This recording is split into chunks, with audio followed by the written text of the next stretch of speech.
the most famous debating societies in the world. And on his feet at this moment, Malcolm X, one of the leaders of the black Muslims in America. Let's, for a moment, just hear a little of what he's saying. You make my point.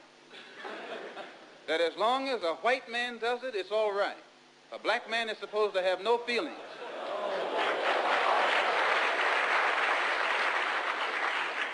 But when a black man strikes back, he's an extremist. He's supposed to sit passively and have no feelings, be nonviolent, and love his enemy. No matter what kind of attack, be it verbal or otherwise, he's supposed to take it.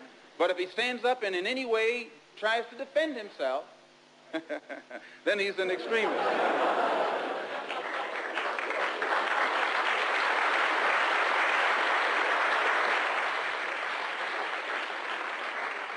No, I think that the day that the black man takes an uncompromising step and realizes that he's within his rights, when his own freedom is being jeopardized, to use any means necessary to bring about his freedom or put a halt to that injustice, I don't think he'll be by himself. I live in America where there are only 22 million blacks against probably 160 million whites. One of the reasons that I'm in no way reluctant or hesitant to do whatever is necessary to see that black people do something to protect themselves, I honestly believe that the day that they do, many whites will have more respect for them, and that there will be more whites on their side than are now on their side with these little wishy-washy love thy enemy approach that they've been using up to now. And if I'm wrong, then you are racialist.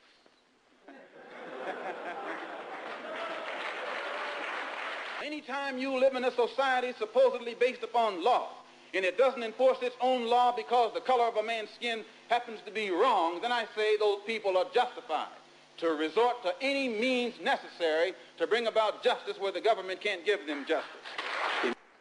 I read once, passingly, about a man named Shakespeare. I only read about him passingly, but I remember one thing he wrote that kind of moved me. He put it in the mouth of Hamlet, I think it was, who said, "To be or not to be." He was in doubt about something.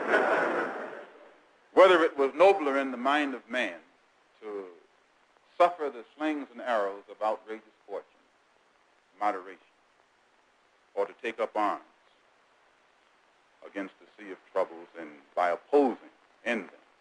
And I go for that. If you take up arms, you'll end it. But if you sit around and wait for the one who's in power to make up his mind that he should end it, you'll be waiting a long time. And in my opinion, the young generation of whites, blacks, brown, whatever else there is, you're living at a time of extremism, a time of revolution, a time when there's got to be a change. People in power have misused it, and now there has to be a change, and a better world has to be built, and the only way it's going to be built is with extreme methods. And I, for one, will join in with anyone.